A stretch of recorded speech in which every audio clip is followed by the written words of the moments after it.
professor, boa noite. Hoje é terça-feira, dia 6, né? Dia 6 de outubro de 2020. Né? Ontem a Constituição da República completou 32 anos, né, de Constituição. Estamos aí vivendo, talvez muitos de vocês não tenham sequer essa idade, né? Mas é algo assim, quando a Constituição surgiu em 88, eu ainda estava no segundo grau, no Colégio Antônio Vieira, mas eu estudei e participei disso. Para a minha geração foi uma coisa assim muito legal, poder no ano seguinte, na verdade, em 89, justamente, no ano seguinte voltar para presidente, né? Foi uma coisa assim muito interessante que as pessoas talvez não vivam mais com tanta intensidade. Mas estávamos aqui, antes de começar o assunto da aula, querendo marcar um encontro, eu não vou chamar de aula de reposição, não, um encontro de reposição, na verdade, de adiantamento do nosso conteúdo. E aí eu estou querendo marcar com vocês, né, para que a gente tenha uma antecedência, para que todo mundo possa... que é o seguinte, vou falar em linguagem, está gravando, eu não trato aluno feito gado, eu trato aluno feito gente. Então, eu quero que a gente tenha um mínimo, né, de respeito, principalmente com aqueles que não têm muita inclusão digital, posso saber isso. Então, vou marcar a aula para a partir das 18 horas, de hoje a 15. Dá para avisar com antecedência, quem estiver fora da cidade, poder se programar para poder ver melhor. Pode ser? Vamos dar uma de UFBA. Quem concorda, permaneça como está. Ótimo, todo mundo concordou, foi uma unanimidade. Ricardo, pode registrar lá no grupo, por gentileza, que por unanimidade nós marcamos a nossa aula de reposição de hoje a 15 às 18 horas. Tudo bem para vocês? Quem disse tudo bem, fique como está. Todo mundo concordou, conseguimos unanimidades de forma plena. Olha que coisa maravilhosa, né? Então, meus amigos, meus amados, vamos aqui continuar nossa aula, que hoje eu quero arrematar responsabilidade civil e semana que vem eu já quero cair matando em contratos, tá legal? Essa minha paranoia de dar assunto em quantidade, porque a aula é intensa, mas a gente tem um período curto para falar. Pergunto, porém, contudo, todavia, entretanto, sobretudo, se alguém tem alguma dúvida que queira manifestar, pode manifestar no chat, pode manifestar por áudio, pode abrir, será um prazer, uma honra, um privilégio tê-los aqui comigo. E aí? Ô, professor, o silêncio sepulcral parece que não tem pergunta, embora a Lívia tenha ligado o microfone. Eu acho que eu vou ouvir a voz de Lívia, que terei a honra de tê-la amanhã também. Eu estou tentando falar, na nossa gravação eu não sei se você está me ouvindo. Só que nós não estamos ouvindo nada que você está falando. A gente vê a sua boca ouvindo, mexer, Lívia, mas o som não aparece. Boa noite, professor Elson falando também. Eu estou ouvindo Lívia. Você me ouve, professor? Eu ouço Lívia super bem. Você ouve isso também porque o dinossauro fui eu que não tinha percebido que não estava com o áudio ligado. É o professor que não está ouvindo, é o tapado aqui. Lívia, pode falar à vontade. Vocês não estão acostumando o que eu ia falar... Isso é a coisa assim. Os caras aqui tudo acham que é acima da imaginação, Deus, essas coisas. Não, eu erro também. Vai lá. Lívia, fala aí, minha princesa. Sim, eu só acho que 3 horas de aula seguidas, assim, eu realmente acho muito pesado, porque eu tenho reunião de grupo de pesquisa e 2 horas já é muito pesado. Então, eu volto para ser 2 horas, mas aí ver com o resto da galera o que eu acho. Vocês acham isso? Para mim não há problema, a gente pode então fazer em sequência. A gente faz dia 20 a partir das 19 e a subsequente também a partir das 19. Prefere, para mim, inclusive, é mais light. Para mim é ótimo, entende? A minha ideia é porque talvez vocês estivessem com sede de aula, mas eu tô tranquilo, ó. Sou Haribo, velho. Tô aqui para dar aula, beleza? Prefere, então? Professor, a gente Elson falando. Eu acho que 2 horas de aula é... 2 aulas... Eu concordo com Lívia e a gente aproveita melhor o conteúdo que está denso. A gente, depois de 2 horas... a concentração cai um pouco para a gente manter o nível de não só prestar atenção à aula... Beleza, não, já colhi, eu já digo isso. Eu ia era para o sacrifício mesmo, porque eu adoro me sacrificar pelos alunos. 2 horas dá tranquilo, Isso. Acho razoável, sim. Então a gente vai fazendo assim, vamos fazendo uma sequência para ficar, a Ricardo já virar lá, que Ricardo já virou secretário-geral da sala, bota lá, Ricardo, né? Fica então 2 aulas seguidas, vamos lá? Uma dia 20, outra dia 27, das 19, só 1 hora a mais cada aula, e a gente vai marcando para render melhor, pode ser? Sim, outra sugestão Ok. que eu dou, professor, é o que você falou com relação à senha, a perguntas que as pessoas fazem, porque acaba ficando muita informação, talvez colocar isso na descrição do grupo. Beleza, eu não sei fazer isso, mas Ricardo deve saber fazer, então coloca lá, Ricardo. Sugestão acolhida. Mais alguma coisa, galera? Pode falar, viu, velho? Aqui é sala de aula, não é sala de jaula. Vamos lá? Duas aulas seguidas de 19 horas às 21 horas. Veja, Duas aulas seguidas que o senhor fala no mesmo dia, uma e depois outra, não é isso? Não entendi nada, bonitão. Nem eu. Vamos lá. A aula seguida que o senhor fala é porque vai ser uma de reposição e a outra normal, não é isso? É, normal, exatamente. É para o povo não pensar que vão ser 2 semanas começando São mais 2 semanas, Ricardo. Não, são 2 semanas, sim. Dia 20 e dia 20 e dia 27. É porque que em vez de eu fazer ele não está usando como aula de reposição. Dia 20, das 18 às 21, eu faço 2 aulas, uma 20, outra 27, das 19 às 21.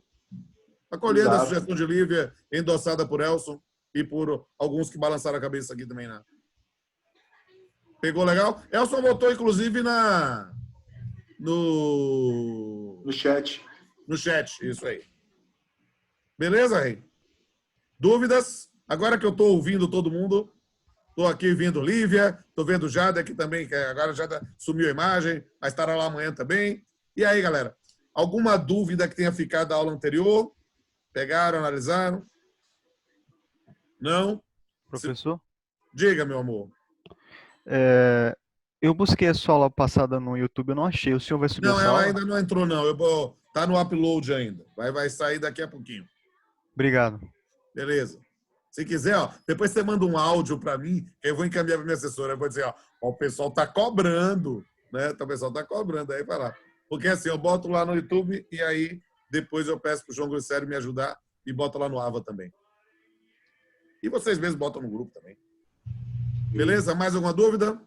Antes da gente começar, professor Elson, novamente aqui falando, eu estou acompanhando também pelo livro e vi que tem subtópicos dentro do que a gente estava fazendo e do que a gente estudou. Ele fala ainda sobre danos coletivos, difusos, interesses individuais e homogêneos. E também vi na sequência aqui alguma coisa sobre o tempo.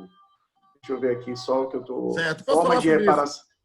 Vai falar? Formas de reparação de danos. Tranquilo. Eu senti falta disso aqui. E o tempo como um bem jurídico tutelável. Beleza. Esses 3 pontos que eu senti falta antes da gente... É a parte do danos transindividuais e a parte do tempo, beleza? O tempo como um bem jurídico tutelável. É que você falou em 3 pontos, eu só ouvi 2. Os tipos as formas de reparação de danos. Certo, tranquilo. É o segundo. Essa eu acho que eu falei, mas eu falo de novo. Não tem problema nenhum. Vamos lá, galera. Bem, vamos aqui só aproveitando aí a dúvida de Elson, e isso para mim é muito importante. Isso dá um upgrade para a aula, né? Quando vocês estudam no livro, pode trazer o dado, e aí a gente vai aperfeiçoando aqui lá. Alguém está tomando alguma coisa no canudo e está fazendo um barulhinho aí. Né? Vem para cá, Davi. Vem para cá, Davi. Agora, o Diego... Vamos lá, Davi. O Davi está falando. Vamos embora. Eu vou botar aqui, acho que foi o Fábio. Muito bem. Nesse ponto, gente, vamos começar aqui com vocês, especificamente, ainda falando um pouco sobre dano, aproveitando a pertinente provocação de Elson.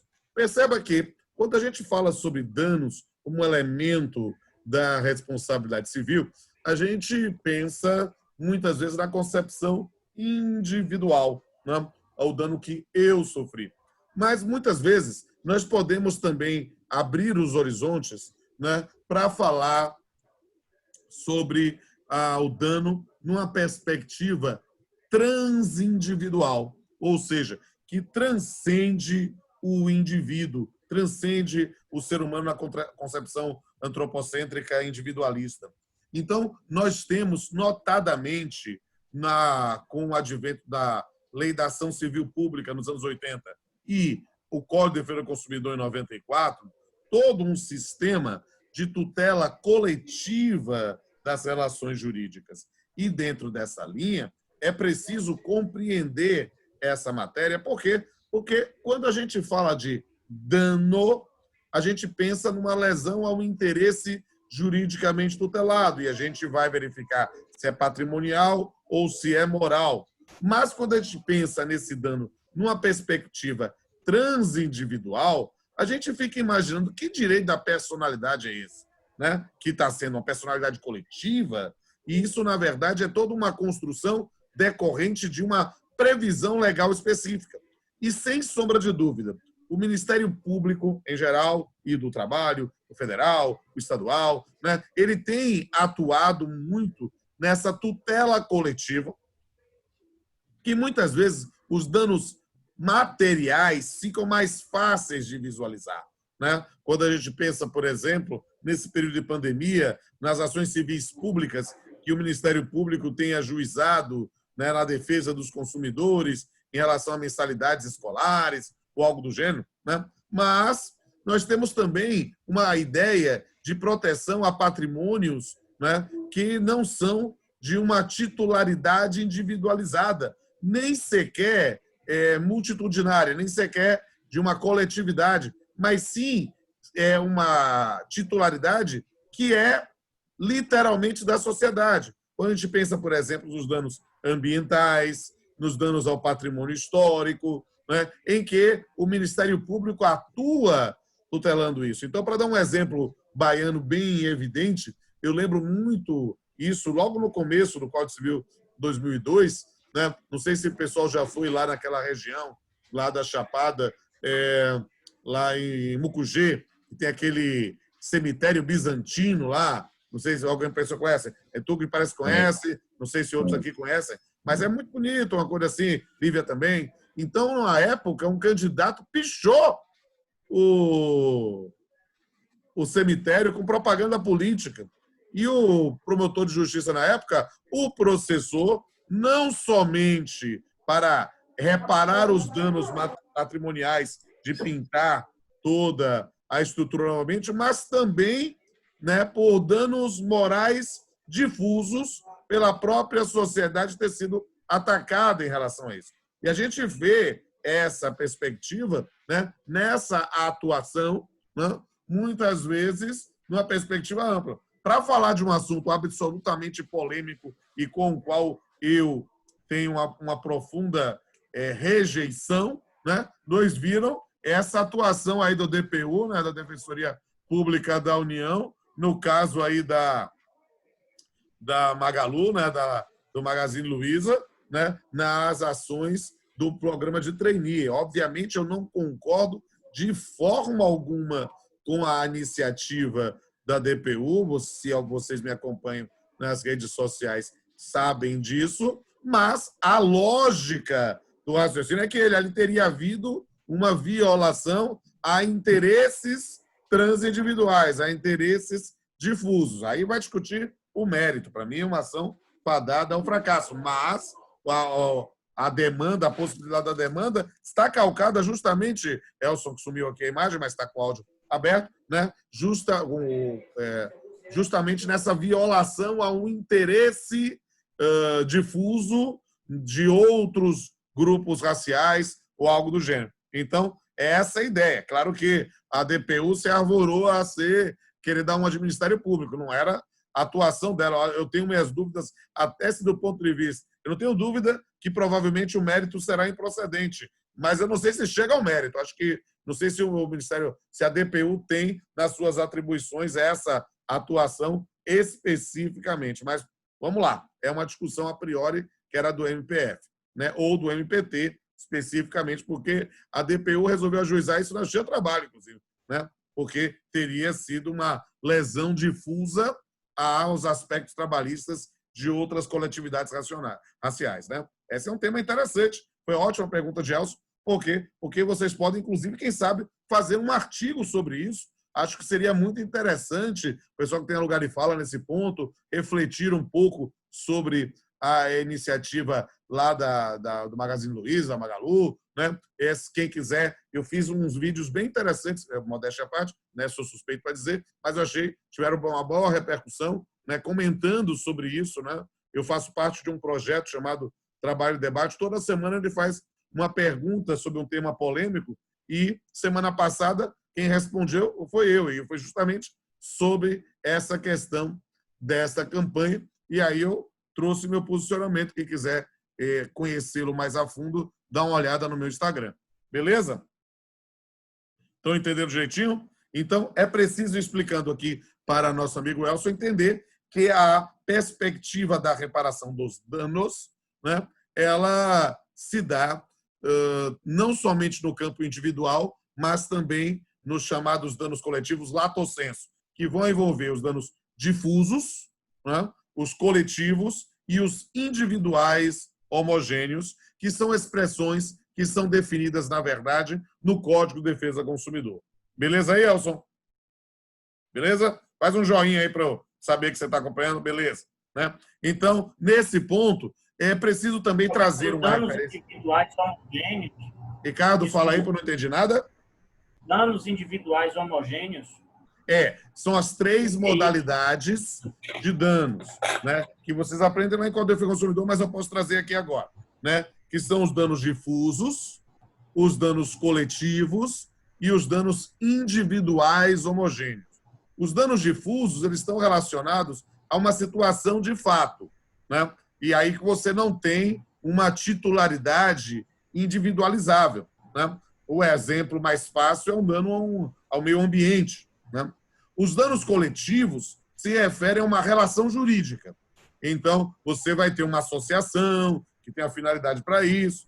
E os danos individuais homogêneos são de uma situação de fato, mas, como o próprio nome diz, eles são individualizáveis, ainda que possam gerar situações de reparações plurimas. Eu vou dar um exemplo para ficar mais fácil, tá? Imagine que, eu não sei mais o nome, porque mudou tanto, né? Já foi Tibraz, já foi Milênio, já foi... Tem aquela empresa de titânio ali perto de Interlagos. Quem vai para a Praia do Forte sempre vê ali. Sabe de qual estou falando? Vocês estão vivos? Acho que é Cristal. Sim. Diógenes sabe, Elson sabe. O nome hoje como é que é, Elson? Cristal, beleza. Cristal. Então, ok. Eu sei que muda o nome de tempos em tempos, então vamos lá. Bem, essa empresa, ela tem ali um forno, trabalha com material que pode ter algum tipo de dano. Então, imagine que ela exploda, inundando, né, aqueles lagos ali da região de Interlagos. Então, perceba que se ela explode, este fato da explosão gera potencialmente as 3 modalidades de danos coletivos, Ricardo. Gera uma lesão, danos difusos, né, quando a gente pensa na sociedade como um todo, a lesão ao meio ambiente. Gera uma lesão à associação dos pescadores da região, ao sindicato, e aí a gente pode pensar nos trabalhadores da empresa, pode pensar na associação dos moradores lá de Interlagos e outros condomínios ali da região que são afetados lá pelo esse lago, né? pela região, e naturalmente gera danos a cada uma das pessoas que estejam lá, inclusive que nem mora lá. Imagine eu que nem moro lá, mas nesse dia peguei um peixe, estava pescando lá e peguei um peixe que ficou envenenado em função dessa explosão e me contaminei. Aí um dano individual homogêneo. Beleza? Porque todo mundo que comer esse peixe ou que tiver vai ter a situação. Pegou, Ricardo? Professor, eu tenho uma dúvida. Pois não, eu só preciso saber quem é. Lívia, diga. Lívia. Você falou da perspectiva transindividual e pelo que você falou, para mim eu compreendi que seria um sinônimo ao dano difuso. Eu não sei se eu entendi certo. Não, princesa. Aí é relação de gênero e espécie. Quando a gente fala transindividual, é que transcende de uma pessoa. Então, na verdade, o transindividual seria o coletivo lato sensu. Coletivo sentido amplo, que abrangeria os difusos, os coletivos stricto sensu, né? Coletivo, porque é de uma coletividade, numa relação jurídica, e os individuais homogêneos. Pegou, Livinha? Perfeito, viu, Lívia? Porque eu tinha anotado exatamente assim. Eu tinha anotado transindividuais barra difusos. Não. O que eu queria entender se você tem algum exemplo para ficar mais claro na perspectiva transindividual, se ela abarca as 3 modalidades. Esse exemplo que eu dei do dano ambiental não ficou claro para você, não? Eu explodo uma fábrica, eu tenho dano, esses danos serão transindividuais, além dos danos individuais propriamente dito, o empregado que morreu lá. Mas perceba, eu vou ter um dano difuso ao meio ambiente, vou ter um dano coletivo às associações, às entidades que lá atuam, e vou ter um dano individual homogêneo a todo cidadão que está lá. Barragem de Sobradinho, o Nelson colocou bem, é uma situação que você vai ter também um dano difuso ao ambiente como um todo, ao patrimônio cultural, ao patrimônio histórico. Já pensou se pegasse lá aquele museu a céu aberto lá de Minas Gerais, como é o nome mesmo? Alguém escreve aí, né? E tivesse destruído? Então você teria também uma lesão ao patrimônio cultural, ao patrimônio histórico. Iotim, exatamente. Iotim. Então, se tivesse pego Iotim, olha que coisa terrível. Abrolhos, ótimo. Quando você verifica, atingiu Abrolhos, poxa, você pode ter aí uma lesão, né, que não é nem na região, então você vai verificar a projeção disso. Isso é muito importante quando a gente pensa nessa noção ao meio ambiente. Né? Já quando você pensa na coletividade, stricto sensu, você tem uma relação jurídica. Então, você tem que verificar algum tipo de coletividade, pessoa jurídica, como a gente fala, que possa ter sofrido algum tipo de dano e vai. No campo das relações de consumo é muito fácil pensar nos danos coletivos. Pense assim, quando há um recall de um determinado carro, muitas vezes a gente pensa, olha, tem um dano aí porque não funcionou o freio ABS ou aquela, sei lá, algum tipo de mecanismo de segurança lá, eu já não estou muito bem na cabeça, né? Então, nós vamos ver como é que é o negócio que quando bate a carro. Airbag. Airbag. As palavras estão fugindo da minha cabeça hoje. Né? Então, o airbag não está funcionando, perceba que quando você faz um recall, você está tentando prevenir uma determinada situação de dano para evitar que ocorra. Mas perceba que numa determinada situação como essa, alguém pode falar, descobriu-se que um carro da Honda tem lá um problema no airbag, ainda não aconteceu o problema, mas perceba, as associações de adquirentes de veículos Honda pode processar por essa situação, por uma depreciação que está tendo nos seus veículos em função dessa falha lá. Aí a gente pode pensar a sociedade como um todo, e aí vem o Ministério Público, ou, individualmente, cada pessoa que tem um carro e que potencialmente pode ter um dano em função disso. Pegou legal agora, Lívia? Espera aí, eu tenho uma dúvida, que é o seguinte, se a perspectiva transindividual abarca essas 3 modalidades, existe algo que não seja a perspectiva transindividual? A perspectiva individual. E qual é ela? Quando você bater o seu carro em outro carro, qual é o dano à coletividade que gerou? Nenhum. Você Mas fez isso a é um dano individual homogêneo, isso, não é? Não, homogêneo. Não? Quem é que sofreu o dano? A pessoa que sofreu. Ponto, acabou. Tá. Alguém bateu em seu carro, meu amorzinho. O que é que Pedro, Elson, Ricardo tem a ver com essa história? Aí, no caso do dano individual homogêneo, ela é um fato individual. Por uma mesma conduta, eu vou ter várias lesões do campo de vista individual. A mesma conduta, a explosão da fábrica ou rompimento da barragem de Sobradinho. Este mesmo fato gera diversos danos individuais. Ora, as pessoas podem individualmente processar, mas você, junto, consegue pensar em uma lesão a danos individuais homogêneos. E aí o campo para a diferença na prática, o problema é que essa discussão é mais processual. É porque a gente fala de uma legitimidade do Ministério Público para defender danos individuais homogêneos. Perceba que, no caso das mensalidades nessa pandemia, é dano individual homogêneo. Cada um tem que demandar por si próprio. O Ministério Público está se arvorando a defender danos individuais homogêneos. Entendeu, Princesa? Sim, agora eu entendi. Obrigada, professor. Estou à sua disposição. E, gente, que bom, vocês estão se soltando aos poucos. Faça como Lívia. Está com dúvida? Pergunte. A gente vai ter a oportunidade de ficar mais tempo. Júlia está com a caneta levantada ou é uma dúvida? Júlia, fala aí.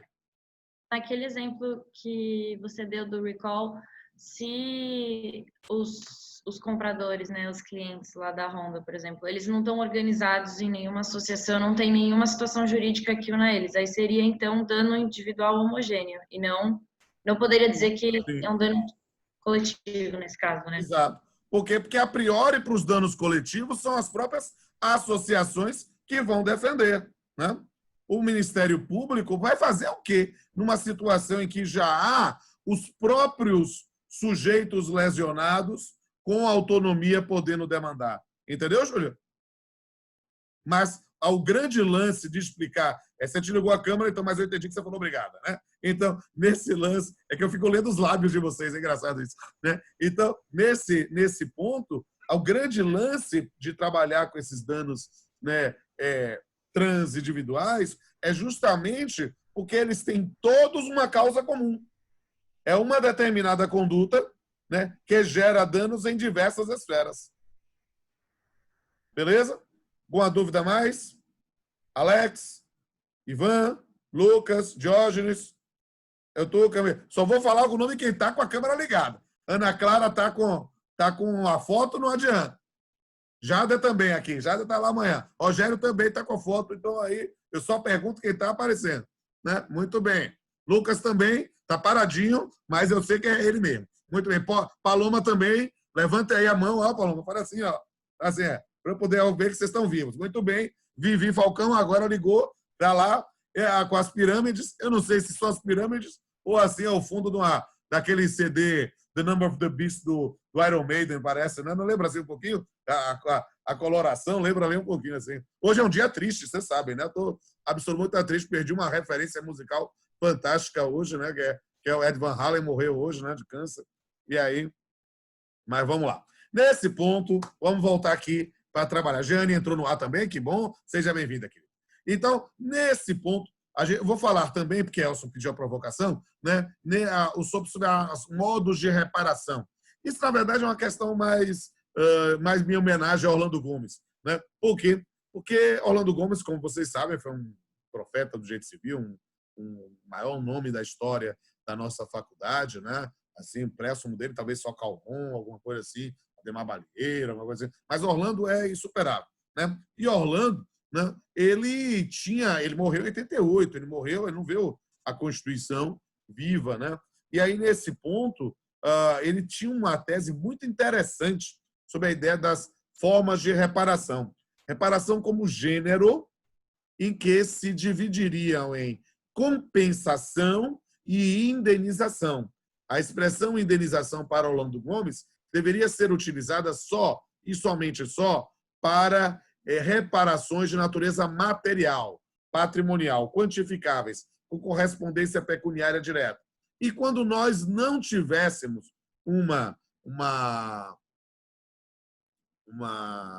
correspondência pecuniária direta, estaríamos tratando, na expressão de Orlando Gomes, de uma compensação. E por isso, note que a reparabilidade de dano moral é só reconhecida no nosso sistema a partir da Constituição de 88. Então, Orlando Gomes não chegou a ver isso. Né? Então, mas perceba, ele já sempre foi um profeta, ele já falava nesse ponto também sobre o dano moral, só que ele usava a expressão compensação por dano moral em vez de indenização por dano moral. Essa expressão, esse tópico que eu abri lá no livro, é mais uma homenagem a ele, mas a priori, eu só preciso dizer que a expressão consagrada pela Constituição de 88 é indenização mesmo. Então, a gente usa a indenização por dano moral, por dano patrimonial.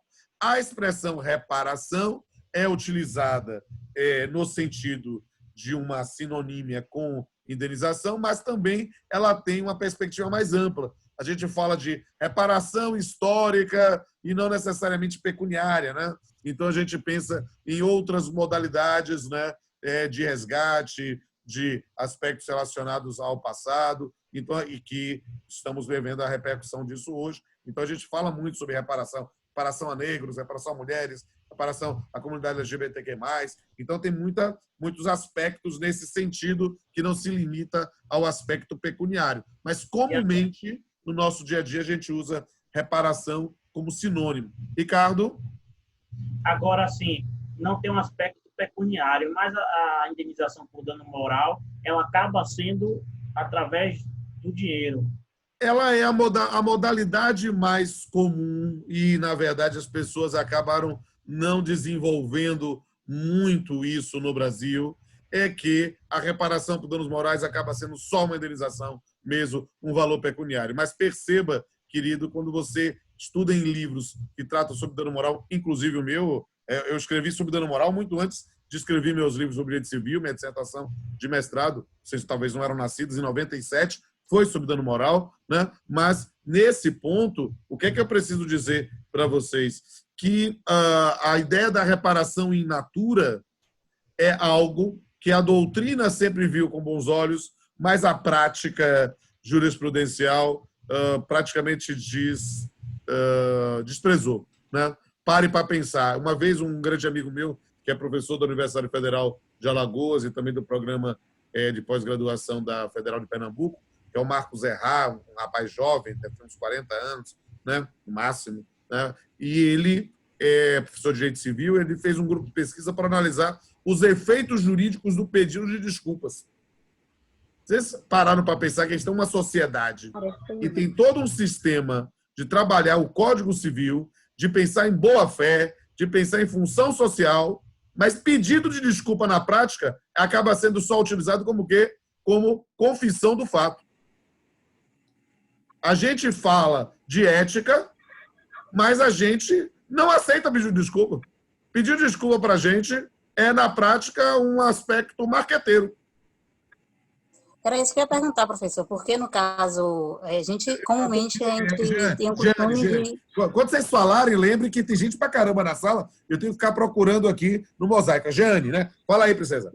Isso. Com a questão do dano moral, a gente está acostumado a pensar sempre na indenização pecuniária, mas a ação pode incluir justamente um pedido de desculpas públicas, uma reparação do dano à imagem da pessoa de forma pública, né? É a ideia de uma retratação, a expressão que a gente usa na prática é justamente isso. Mas, comumente, a gente tem, na verdade, digamos assim, um primado de uma discussão se a gente pode forçar alguém a pedir desculpas. Porque condenar alguém a pedir desculpas, se a pessoa não condena, a gente pode forçar alguém a pedir desculpas?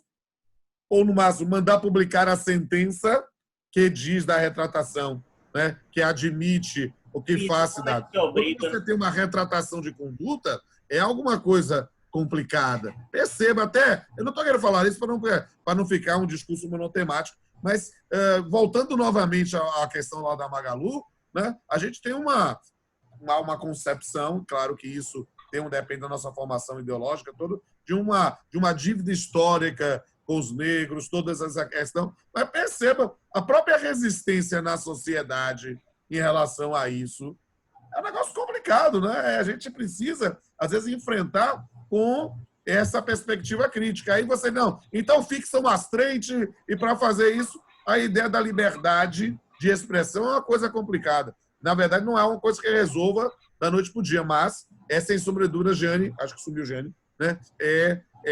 Trouxe uma questão interessante. Ricardo, quer falar?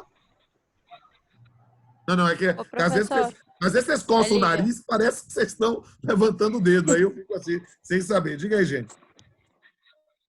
É Diga, Lívia princesa. que tá querendo Oi, falar. Lívia, desculpa. Não, o que eu ia falar é que não me parece muito fazer sentido você querer obrigar alguém a pedir desculpas, né? Porque eu acho que a essência do pedido de desculpa é justamente a pessoa, ela querer reparar de alguma forma, moralmente, sei lá, o que ela fez. É. Então, qual o sentido Mas aí, disso? quem sabe na sentença o juiz botava assim, olha, você pode pedir desculpa, ou então você paga essa quantia como indenização por danos morais. Aí você teria uma sentença com uma obrigação alternativa, né? Olha só, Ou não é algo subsidiariamente. comum, né? Exato, a gente pode imaginar. É proibido isso, professor, fazer algo do tipo? Seria Na proibido? verdade, você estaria fazendo, você estudou comigo obrigações, você estaria trabalhando uma pessoa, não pode fazer sentença condicional, mas sim, você poderia fazer com uma obrigação alternativa. Agora, é algo, querido Ricardo, e aí a gente precisa pensar também nessa perspectiva pragmática, fala-se de uma indústria moral, algo do gênero, as pessoas não deduzem postulações assim, sabe? Não fazem, quero um pedido de desculpa. Isso, porque tinha que estar na petição inicial, senão seria a sentença interdita petita, né? Isso, é os limites objetivos da lei que o magistrado não pode extrapolar. Beleza. Já desse como estagiário, eu vou botar na petição inicial, se o advogado deixar. Mas perceba que você tem que ouvir o seu cliente também nessa circunstância. A verdade. Entendeu? O cliente quer o dinheiro, verdade. Exatamente, baby. Então, a gente tem que dizer baby, diria Justin Bieber. Né? A gente precisa compreender esse tema. Às vezes eu faço umas piadinhas e ninguém entende, né? Aí vamos lá. Mas vamos lá. E nesse ponto, finalmente, o último tópico aí que Elson pediu para dar o destaque, a questão do tempo, o tempo como um interesse juridicamente tutelado. Né? Essa é uma questão que a gente precisa aprofundar e que, na verdade, vale a pena para um TCC, vale a pena para um artigo voluntário, que é o tema do, anota aí, desvio produtivo. O tema do desvio produtivo é um tema fascinante, que é a questão da tutela jurídica do tempo. O que é que a gente diz? A gente vê muito isso no campo das relações de consumo. Né? Lembro lá da lei especificamente dos 15 minutos no estabelecimento bancário, né? E aí o indivíduo fica lá 2 horas na fila, algo do gênero. Essa discussão, lembre, é só todo mundo na vida tem um celular e alguma vez, talvez, tenha tentado cancelar o seu plano do celular. Você vai ouvir musiquinha por quase 24 horas. É um negócio insuportável. Né? Pablo, né, que escreve o livro comigo, que é um santo homem, eu acho Pablo assim, quase um Buda. Pablo é levita, ele é uma alma muito boa. Assim. Eu sou um pecador desgraçado. Ele é uma criatura realmente elevada. Né? E aí Pablo não tem a paciência, né? Porque ele é muito bom, ele fica assim. Eu que não tenho problema de ser maluco, dar um de maluco, eu faço direto assim, ó. Naquela época, assim, por exemplo, de mudança de fidelidade do celular, eu ligava, fazia, vou cancelar. Aí botava ouvindo musiquinha, aí depois de umas 4 horas, eles me ofereciam um celular, né? E aí eu ficava no plano de fidelidade. Por quê? Porque ele não quer dizer nenhum. É um negócio assim, agora você tem paciência, tem que deixar no viva voz, você fica trabalhando e ouvindo musiquinha, né? Até conseguir. Por quê? Porque abusam muito da questão do nosso tempo.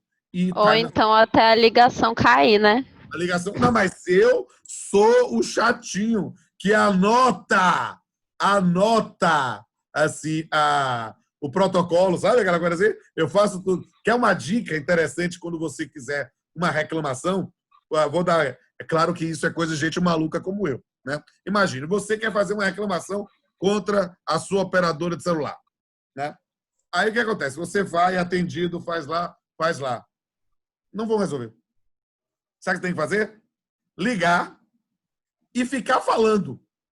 Eu falo feito um locutor, 10 minutos sem parar. Peraí, minha amiga, não se preocupe. Seu atendimento está ótimo, eu sou juiz do trabalho, eu não tenho queixa nenhuma com você, não sei o que lá, mas eu preciso ficar aqui falando o tempo todo, 10 minutos. Por quê? Porque aí essa ligação que eu estou fazendo, essa queixa aqui, vai ficar no controle de qualidade, o supervisor vai ver, e aí finalmente eu vou ser atendido. batata. Eu falo 10 minutos sem parar e eles não podem desligar, porque o operador de telemarketing não desliga. O operador de telemarketing não desliga. Ele não pode desligar. Ele está condicionado a não desligar. Então ele fica lá. O senhor já foi atendido? Não, eu ainda quero falar um pouquinho mais sobre ele. Aí você faz. É um negócio assim de maluco. Ser maluco, às vezes, tem grande vantagem. Grande vantagem. Ó, nosso quase colega de faculdade, depois ele não terminou, que foi Raul Seixas, né? Ele dizia da nossa maluquice. É muito bom mesmo. Aqui, ó, Elson fez uma pergunta que eu não tinha lido. Um incêndio em um edifício se enquadra nas hipóteses de danos individuais homogêneos, considerando que outros foram atingidos? Perceba, a gente pode, a priori, nós vamos ter a noção de danos individuais, né? Quando a gente pensa em cada uma das unidades habitacionais em função dessa conduta. Então, eles vão simplesmente processar o causador. Mas, quando nós temos nessa perspectiva, né, de uma lesão que gera potenciais danos, sim, dá para encaixar, sim, no indivíduo homogêneo. Beleza, Elson? Eu já estou aqui ligado, estou olhando no chat, olhando cá. Qualquer dúvida, fala, viu, gente? E aí, o que é que acontece? Anota aí, porque foi o Elson que provocou, mas eu quero para os outros também. Quem tiver interesse em aprofundar esse tema, né, veja o livro do Marcos... Eu vou dar o nome completo do livro. Aqui. É Marcos Dessauni. Desvio Produtivo do Consumidor. Esse livro é bom pra cacete. Ele se tornou a referência brasileira sobre essa questão do tempo. E é alguém que eu recomendaria para uma leitura aprofundada. Quem sabe você vai fazer seu TCC sobre aspectos do consumidor, eu acho uma boa. Beleza? Ficou mais alguma dúvida? Que, gente, eu falei, já estão 20h53. Deixa eu dar um assunto novo, pelo menos, tá? Anota aí. Vamos falar de culpa. Culpa. Gente, falar de culpa é terrível. Não sei quantos de vocês fazem análise, né? Algum dia eu faço análise junguiana há mais de 10 anos, então a gente trabalhar a culpa é alguma coisa muito complicada. A gente carrega marcas da nossa culpa, né, na nossa vida, né? Não sei quem aqui tem formação cristã, tem um livro sensacional chamado Culpa e Graça. Que livro, para quem tem essa formação, vale a pena achar, vocês podem verificar. Eu tenho uma cópia bem antiga, mas é um livro interessantíssimo para análise sobre culpa. E a culpa é algo que, do ponto de vista psicológico, nos corrói, não é mesmo? E é algo que gera condicionamentos, gera traumas, gera gatilhos psicológicos, né? Agora, a culpa, para o direito, ela tem uma acepção um pouco diferenciada. E a gente precisa explicar isso. Por quê? Porque no ordenamento jurídico brasileiro, no Código Civil de 16, nós trabalhávamos sempre a responsabilidade civil subjetiva como regra. E a responsabilidade civil subjetiva é aquela em que a culpa é um elemento obrigatório de ônus da prova. Ou seja, nós temos que falar sobre culpa. Tem aquele filme, temos que falar sobre Kevin? Temos que falar sobre culpa. Por quê? Porque falar sobre... Subjetiva. Hã? Subjetiva. Subjetiva, Código Civil 16, regra geral, sem questionamento. Com o Código Civil de 2002, e eu falei isso na primeira aula, salvo engano, né? Com o Código Civil de 2002, nós vivemos hoje uma regra dual. Nós temos responsabilidade civil subjetiva, junto com responsabilidade civil objetiva, né? E nessa perspectiva, numa análise de determinadas situações, a objetiva vai ser a regra. Relações de consumo, por exemplo, é o melhor exemplo, né? Agora, responsabilidade civil do Estado, também. Responsabilidade civil objetiva. Responsabilidade civil do transportador, me lembro que eu cheio de dúvida de vocês sobre isso, né? Então, você tem perspectiva. Há outras que a responsabilidade civil subjetiva é a regra. Por exemplo, acidente de trânsito. A barbeiragem de Lívia aqui deu fazendo o exemplo com ela. Lívia agora deu sorriso, ela ouviu. Muito bem. Então, nesse ponto, é preciso entender que a culpa, e há quem ainda defenda, inclusive professores da faculdade. Então, por gentileza, não vão dizer que eu estou falando mal deles ou delas e não vou dizer o nome nem sobre tortura. Mas é importante perceber que há quem ainda defenda que a responsabilidade civil subjetiva seja a regra do nosso ordenamento. E eu digo que não, por causa do parágrafo único do 927 e do artigo 187 do abuso de direito. Eu falei sobre isso na primeira aula, deve estar gravado, mas se vocês não lembrarem, eu lembro para vocês agora. Vocês estão fazendo uma cara de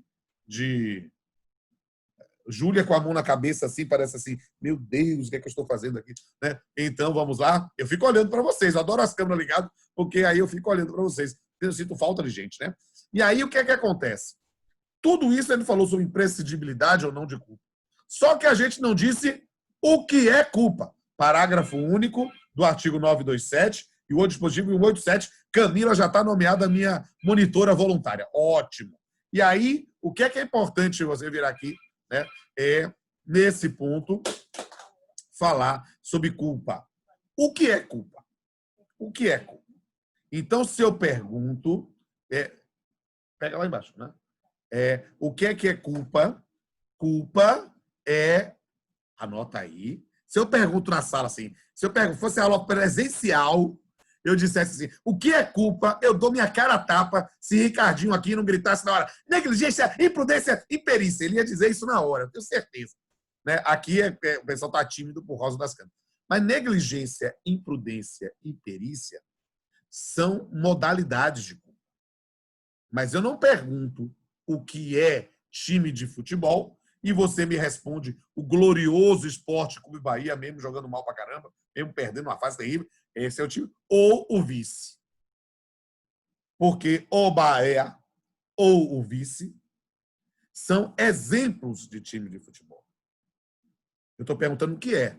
Se eu pergunto o que é, eu quero conceito. Aí você diz uma associação esportiva, tal. Aí você vai descrever. Eu quero saber que cargas d'água é culpa, não quero exemplos de culpa. Culpa, anota aí, Elson. Culpa é uma violação a um dever jurídico pré-existente. E aqui a gente vai pagar pau para a turma do subramo, lá para o pessoal os penalistas. Né? Quem aqui tem vocação para o subramo aí, só para eu saber, para fazer bullying? Ninguém? Ah, Camila. Então, Camila, nossa representante do crime que compensa, né? Então, para Camila, o crime compensa, nós temos aqui essa circunstância que, sem sombra de dúvida, a referência aqui é Klaus Roxin, né, na teoria da imputação objetiva. Né? A gente vai entender especificamente a noção de culpa como uma violação a um dever juridicamente existente, notadamente, aí Roxin puro, um dever de cuidado. Ou seja, neste caso, a gente fala na negligência como uma violação de um dever de cuidado, a imprudência como um dever de cautela, a imperícia como uma violação de deveres técnicos, éticos, profissionais. Né? Então, a gente precisa compreender isso, que quando a gente fala de culpa, nós estamos imaginando esse elemento. E culpa, no nosso ordenamento, é importante. E mais do que isso, puxa aí, por gentileza, o artigo 929 do Código Civil. Vou botar aqui o Código Civil, Código Civil, Código Civil, Código Civil. Vamos aqui puxar o Código Civil. Parará, parará, papá, parará, papá, papá, né? 929, aqui. O senhor está procurando aí ou quer que a gente leia? Eu estou copiando aqui, peraí. Puxando aqui, tá difícil aqui. É só botar Ctrl F. É isso que eu estou puxando aqui. Muito bem aqui. Qual que é o número do artigo? 929. Já colocaram no chat. Já botaram? Obrigada. O importantíssimo aqui é o 927, que eu já vou botar aqui no chat também. Eu estou me sentindo massa, estou aprendendo a usar chat. Que legal. Muito bem. O 927 vai trazer do ato ilícito. Espera aí, rapidinho, galera. E... Cadê o que eu penso aqui? Não, agora, desculpe. O que me interessa, na verdade, é o parágrafo único do 944, que o 929 era para pensar no ato lícito. Isso eu já falei aula passada. Né? Vamos puxar aqui o parágrafo único do 944. Ok. O telefone está tocando aqui. A comida chegou. A comida chegou, né? Aí o que é que acontece? Culpa é um critério, né? Aqui o 944, que tradicionalmente nunca foi tão relevante para o ordenamento para efeito de quantificação. Culpa sempre foi importante para responsabilização. Então, pouco importava se eu sou barbeiro e bato o meu carro, ou se eu deixo minha barba crescer, viro Pamplona Bin Laden e pego e destruo alguma coisa da mesma forma com a barbeiragem. Né? Então, o dano é o mesmo. E a regra geral do nosso ordenamento sempre foi o caput do artigo 944. A indenização mede-se pela extensão do dano.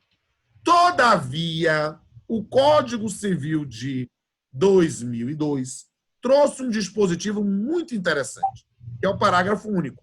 Se houver excessiva desproporção entre a gravidade da culpa e o dano, o juiz poderá reduzir equitativamente a indenização.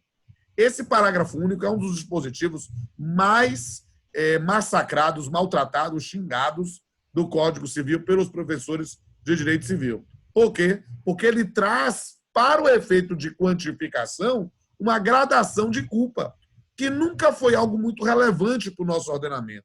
Isso era importante para o direito romano, que falava de culpa grave, culpa leve, culpa levíssima. Mas, Ricardinho deve saber que nessa reforma trabalhista, por exemplo, resgataram esses conceitos lá para efeito de indenização por danos extrapatrimoniais, mas, preciso confessar a vocês, a norma não pegou. É direito positivo e nenhum juiz está aplicando isso na prática. Parece que a pessoa está fingindo que ela não é lei, mas está lá. A gente pode conversar sobre isso uma outra aula, porque o tempo está acabando. Na verdade, já acabou, mas eu estou aqui na misericórdia de vocês para aguentar ou falar um pouquinho mais. Né?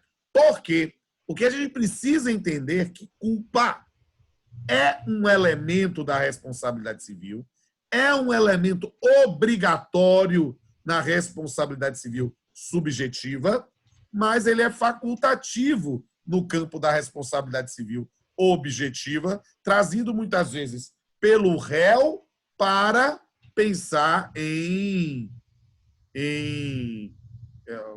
excluir a responsabilidade. Não vai dar tempo, era a matéria que eu queria falar hoje. Eu vou falar sobre quebra de nexo de causalidade, culpa de terceiro, ato de terceiro, ato... Eu vou deixar para a próxima aula. Mas o que eu quero deixar afirmado com vocês, já que vai estar gravado também a aula, é que no sistema, eu queria que vocês anotassem isso. Sabe? Eu acho que eu vou fazer uma pergunta na prova, uma pergunta fácil, mas para vocês terem isso em mente.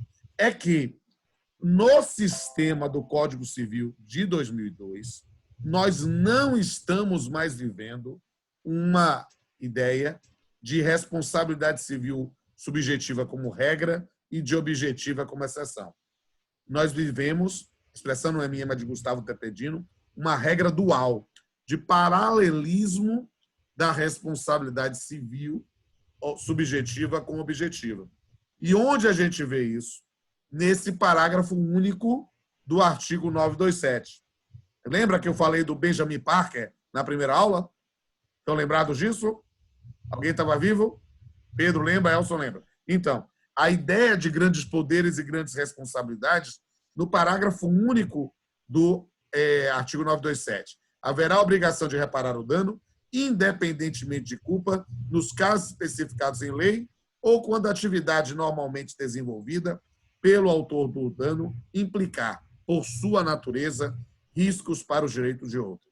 Isso traz um conceito aberto que o magistrado vai, no caso concreto, abstrair o elemento culpa e pensar em responsabilidade civil objetiva. Mas, eu ainda digo mais, que como o caput do artigo 927 também faz referência ao abuso de direito no artigo 187, nós também temos ali elementos finalísticos que podem abstrair essa noção de violação do dever de cuidado. Vocês entenderam o que eu falei? Vocês entenderam? Peraí, eu só fiquei... Uma coisa que me confundiu. Você falou que no sistema do Código Civil de 2002 não se vive mais uma ideia de... Eu confundi qual é a responsabilidade que era predominante e que não é mais. Na 16, era, sem sombra de dúvida, a responsabilidade civil subjetiva, calcada na culpa, e a objetiva era só decorrente de previsão legal específica. Reserva legal é a expressão que a gente usa. A partir do Código Civil de 2002, nós temos um paralelo dessas duas modalidades de responsabilização, subjetiva e objetiva. Entendeu, Lívia? Sim, obrigada. Mais alguém? Vivi estava perguntando ou era coçando o nariz? Não? Alguém tem alguma pergunta? Beleza. Alguém ouviu uma voz? Não? Ninguém mais pergunta? Adailton Então, aqui, professor. O horário, nós vamos encerrar, eu vou gravar isso, botar lá no YouTube e tudo, e aí vocês já avisam. Professor, tem uma dúvida. Pois não, meu amor, quem é você? Porque eu estou procurando. Quem Adailton. é? Adailton. Diga aí, é que está sem câmera, não sabia. Diga aí, meu filho, pode falar. No caso, o senhor disse que... ouvindo uma voz, algum canto, alguma coisa assim. Era Adailton. Diga aí, Adailton. O senhor disse que na responsabilidade civil subjetiva, o elemento culpa é obrigatório no caso do ônus da prova, né? É um elemento obrigatório de ônus da prova. Nós vamos ter situações de responsabilidade subjetiva em que a culpa será presumida, mas isso ainda é subjetiva, porque isso é inversão do ônus da prova. Mas tem se discutir culpa. Responsabilidade civil subjetiva tem de discutir culpa. Na objetiva, eventualmente. Pegou, Dailton? Nesse caso, se houver uma violação de um dano, né? Se houver um dano, né? No caso, se houver um dano, no caso, essa reparação, ela é independente da culpa? Se houver um dano, a violação no caso, sim. Da culpa, a reparação depende da culpa, na responsabilidade civil objetiva. Se fosse um exemplo assim, não tem que provar. Uma pessoa tá dentro do ônibus, aí tem um acidente, vamos supor. Ali a pessoa sofreu um dano, no caso, em decorrência do acidente, e aí, no caso, a empresa do ônibus, ela, no caso, deve indenizar, deve reparar esse dano, independente se a culpa foi por parte da empresa ou não? Isso. Vou explicando com mais bagagem. Você tem uma hipótese de responsabilidade civil objetiva por previsão legal específica. O contrato de transporte, o dano gera isso. Você está lá. Então, há uma batida, né, de ônibus e você sofreu algum dano, você pode processar a transportadora em relação aos danos que sofreu. Sim. E você não precisa provar que ela teve culpa ou não. E se o dano ocorreu por culpa de terceiro, por exemplo, alguém bateu, é ela que corra atrás do indivíduo para se ressarcir. Pegou, Adailton? Certo. Obrigado. De nada. Mais alguma dúvida, gente? Boa noite, professor. Boa noite. Então, a culpa presumida, como é que funciona? Não estaria mais próximo da responsabilidade civil objetiva? Chega. Mas parece, mas não é. O Denorex do meu tempo. Ou seja, porque quando você tem uma responsabilidade civil com culpa presumida, você tem uma inversão do ônus da prova da culpa. Ou seja, você pode provar que não teve culpa. No campo da responsabilidade civil objetiva, nem isso. Nem isso. Entende? Esse é o elemento importante diferente. Então, por exemplo, no exemplo de Adailton, né? Ora, a responsabilidade civil do transportador é objetiva.